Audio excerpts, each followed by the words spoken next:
More unites us than separates us. It's time to boot party politics, push it backwards and think of the country first.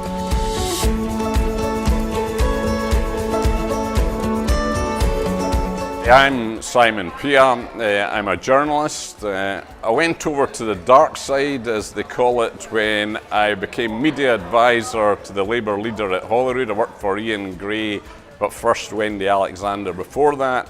And since then I've been working as a lecturer teaching journalism, but also freelancing, writing and commentating on TV and radio about politics, and it's been a busy time, and now as though we're looking as though we're heading towards Indy 2. I was quite conflicted. I was never really a hardcore unionist.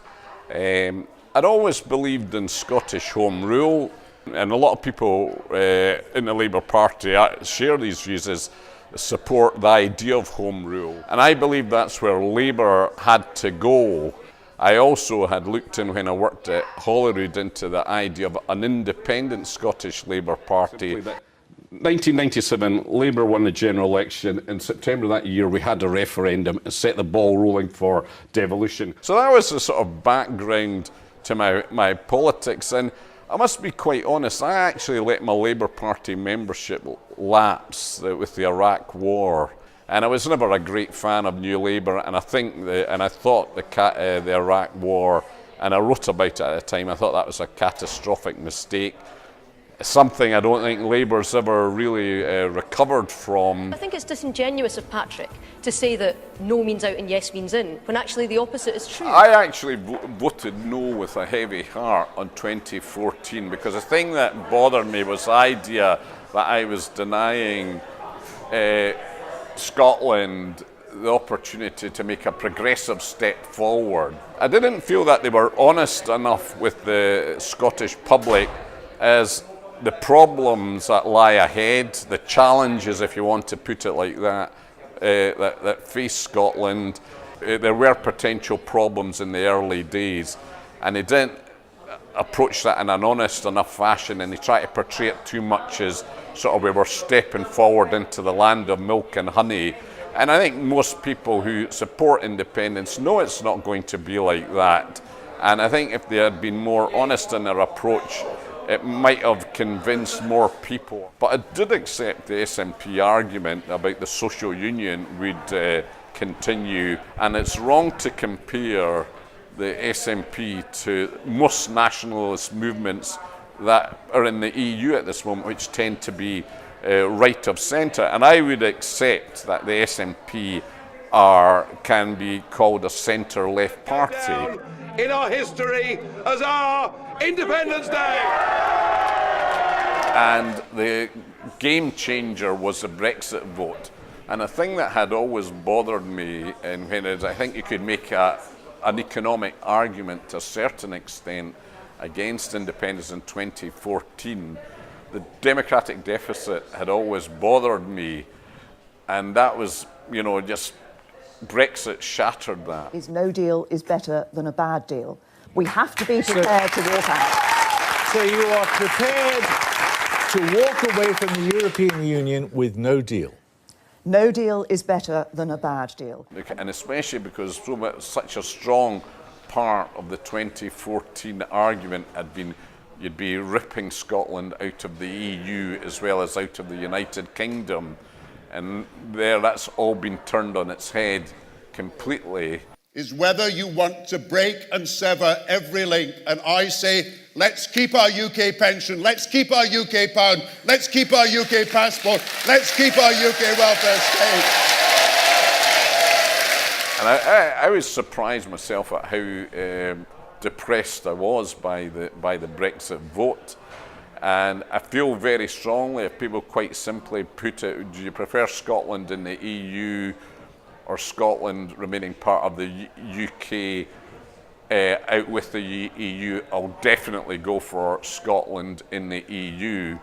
And I think my concerns about the constitutional setup of Britain, the idea about home rule and federalism, possibly it's too far down the line now. These votes have sailed, so to speak, and you're in a position that independence is the best step forward. People are realistic. They do realise that the challenges that lie ahead.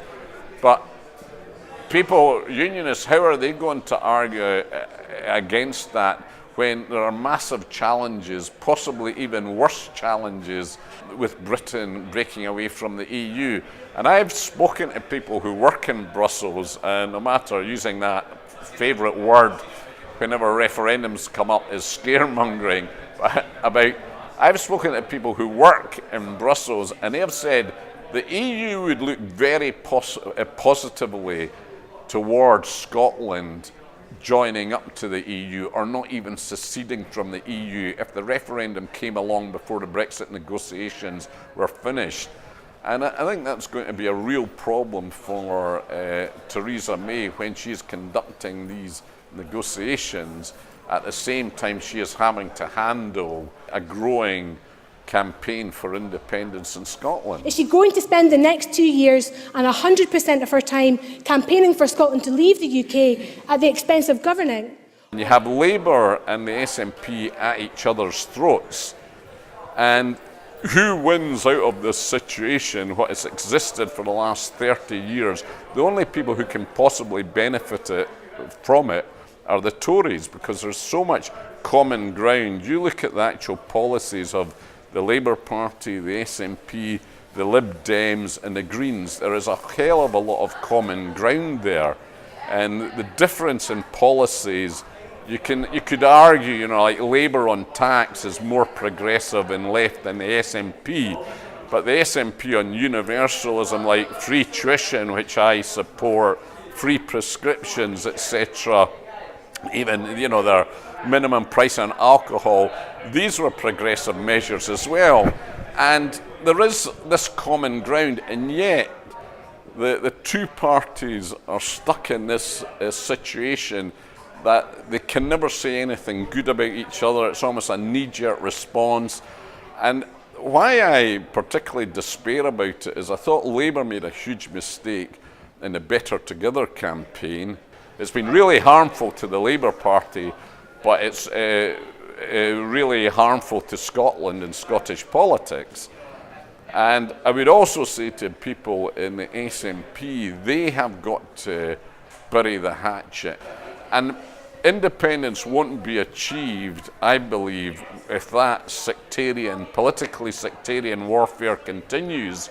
So the Yes movement have got to woo Labour supporters, and I believe there are potentially a lot of Labour supporters, because if you remember, 500,000 people still voted for Labour in 2016, and if you get a sizable amount of that group coming towards voting for independence, you've crossed the line. I say to the SNP, now is not the time.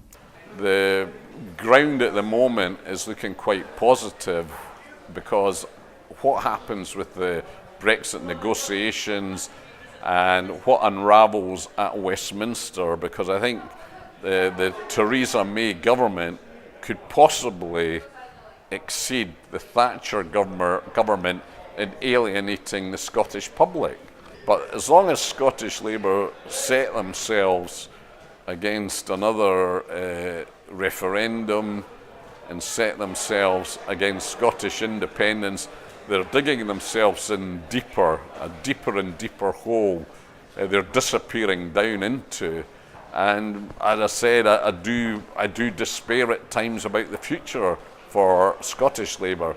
Because the consequences of not having a choice are that we may have to accept a disastrous Brexit that will put tens of thousands of Scottish jobs in line. And you used to agree with me on that. When you became Kezia. First Minister... You and I spoke the day after the EU referendum, and you told me then that you thought the change occasioned by Brexit meant that you thought Labour should stop opposing a referendum. Now, you've changed your mind, but why should everybody else in Scotland be denied a choice?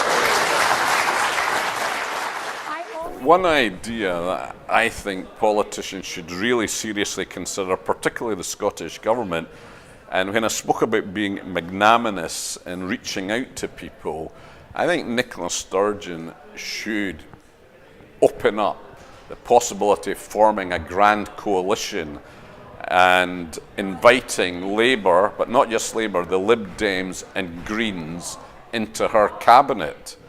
And I know a lot of people will recoil at the thought of this immediately, both nationalists and Labour people. But if you think about it, how would the Tory government respond and deal with that? But it also would provide a real united front, a real unity and common cause. And it's up to Labour, the Lib Dems and the Greens to turn down that offer, to step away from it. But to be quite honest, I think it would damage them if they turned away from such an offer. And it's something I think I would say, and appealing to you personally, Nicola, today, will you seriously consider this? And it's time, and I say this to Kes Dugdale, I say it to Willie Rennie, I say it to Patrick Harvie as well. It's time to boot party politics, push it backwards and think of the country first. Think of the common ground that all the parties share and more unites us than separates us. And think of the common weal of Scotland rather than your own party political advantage. I will definitely be voting yes.